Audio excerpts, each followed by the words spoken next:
lot of my contracts with governments, they pay me $5,000 an hour. Could you imagine? You work for 10 hours, 3 days. Okay, I used to sleep on the floor with roaches. I am from a family of 11 children. One mother, one father. I am number 6, right in the middle. We were born in a wooden house on 4 big rocks in a small, low-income, poor area called Bainstown in the Bahamas, in an island 7 miles wide. That was my life. 7 miles wide, 20 miles long. I was born middle of the island. Poorest part. The house had 2 rooms. 11 kids now, 2 bedrooms. One for my mother and father, one for my 7 sisters.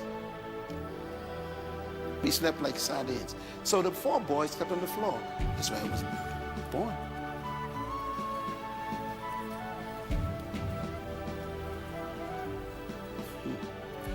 One chicken for 11 kids. The neck was delicacy. Listen, this is my life. 1 pair of shoes for the whole year. If it sprung a hole, I had to put cardboard in it. I remember sleeping with roaches running over my body. I remember waking up in the morning with blotches, blood. I was scratching the mosquitoes that were trapped under the dirty sheet on that mat on the floor. I remember looking up at the ceiling and seeing the stars through it, and buckets to catch the water from the rain. Don't talk to me about poverty.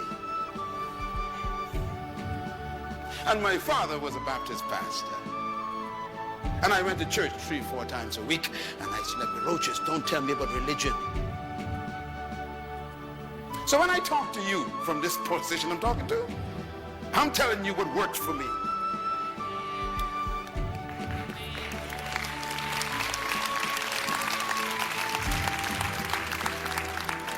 And now to be paid $5,000 an hour. How do you move from the floor with roaches to being called on by heads of states to talk to the entire government? Something happened in my mind. And it began with this verse.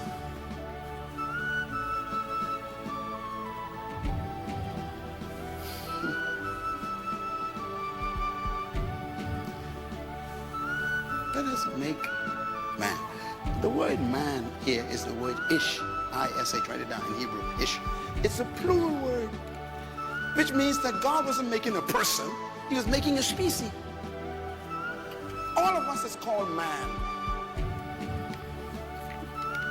For example, we call all dogs, dogs. We call all cats, cats. God called all of us man. Man is the designation of the whole species. It comes in 2 models, male and female. But it's all man. And then he says, I want to make this particular product in my own image. Write the word image down. See, this stuff is important. This is what set me free. The word image doesn't mean to look like. The Hebrew word means characteristics.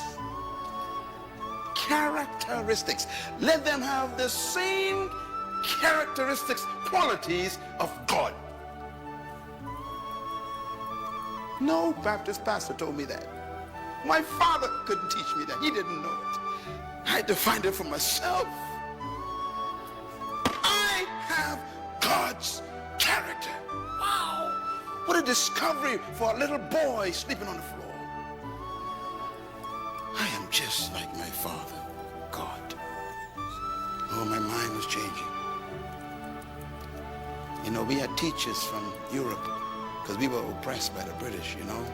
We were bought there as slaves years ago. My great-grandfather was a slave, you know. And so the British people, man, they told us that we were half-breed monkeys. They were very clear. They said, you are not fully humans. They told us this in class. One of them said to me, you are retarded. Your brain is maldeveloped. You are not able to be educated. All you can do is music and dancing. And that's why they still believe that today right here in this city. All your people do is dance and music. Why don't you run the economy?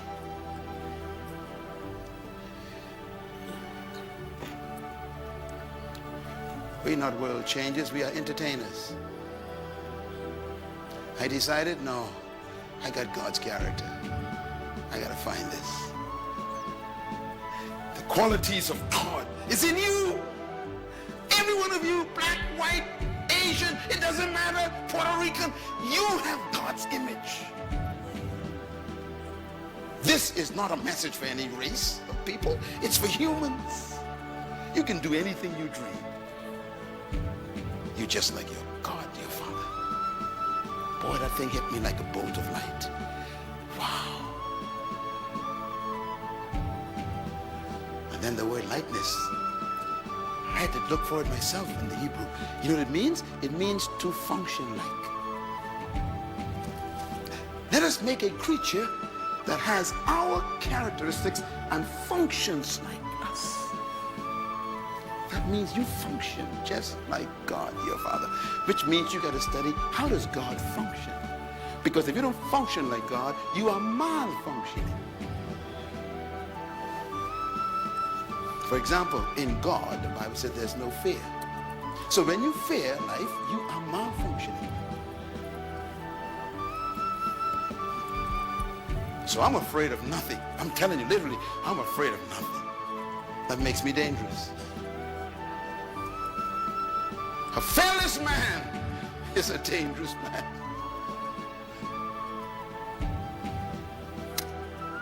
I'm not afraid of death. And that's the highest threat you can give me. And I'm not afraid of death.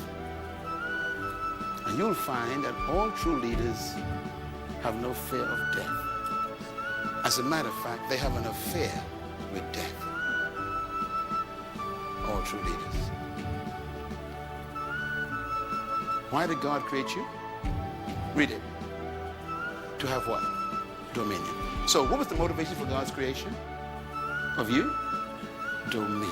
Why did God create you? Say it loud. Dominion. Well, what motivated God to create you? Dominion. What was the reason why God created you? Yeah, not to have worship services. He never said prayer meetings. He never said to be a bishop. I don't know. Culture has done a good job with us. Here's a guy who's a bishop and can't pay his light bill. Here's an evangelist who owes everybody. Here's an apostle who can't even pay his mortgage.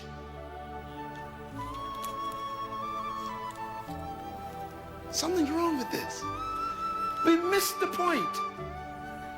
He didn't create you to be a title. He created you to have dominion.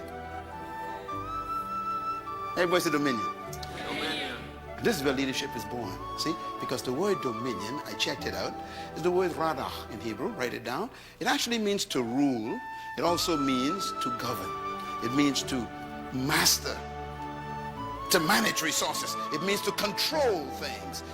It means to have sovereign authority. It actually means to lead.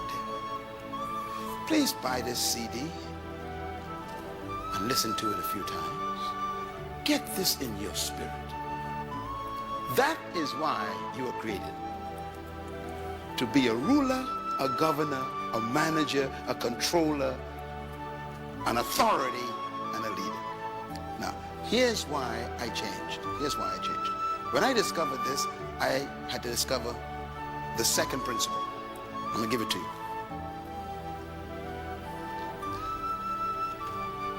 If he designed you, created you to be a leader, a master, a governor, a ruler, a controller, then there must be the ability to do it. But notice, he didn't give you rulership over people. He listed what you should lead. Birds, fish, animals, plants, and creeps.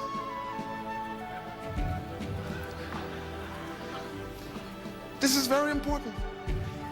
God says, let's make a leader, a governor, a manager, a ruler, not to rule people. So leadership in God's mind is not about people. It's about resources.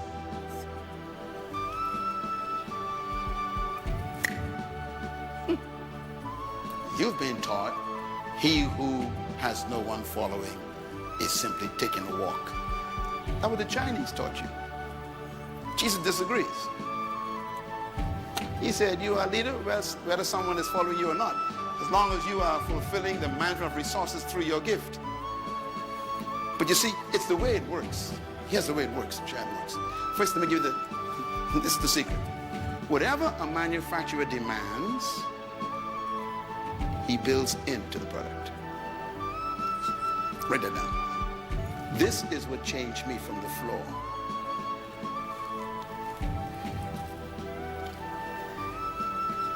Whatever a manufacturer demands from a product, he builds it into the product. Am I right? Am I right about this? Think about anything. Your car, for example, your computer,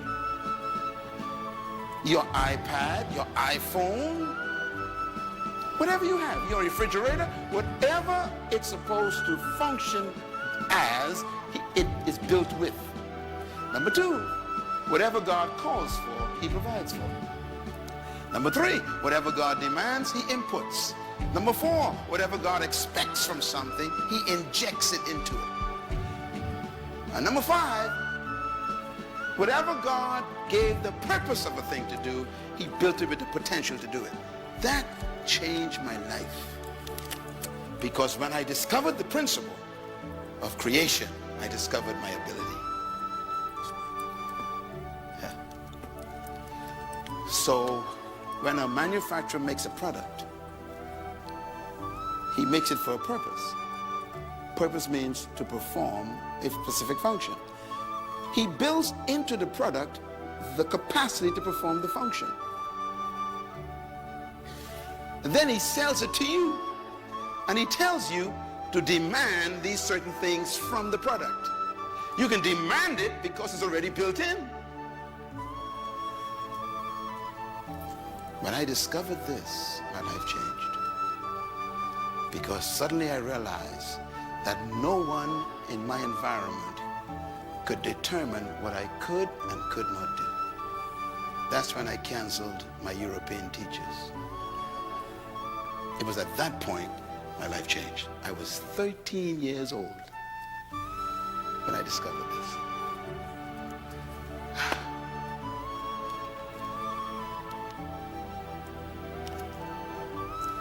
I'm going to show you something. Give you an illustration. If God created you to dominate, then the capacity to dominate is in you. Do you get the principle? Okay, so whatever you were born to do is built in. So here's what I want you to take a look at then. Conception does not guarantee manifestation. Now what I mean by that is, a bird and a fish were created by God. The fish was created to do what? Swim. So fish do not attend swimming lessons. I know it sounds simple, but it's very important. Why?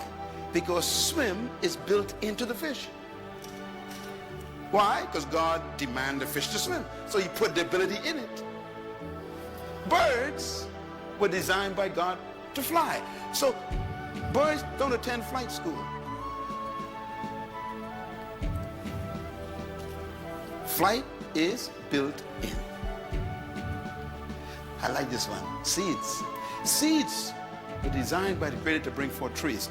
You'll never find a seed attending a tree growing convention to learn how to grow trees. Why? Where's the tree? Trapped on the inside. In other words, whatever God created something to do, he built it in. Your culture and your educational system doesn't allow you to discover that.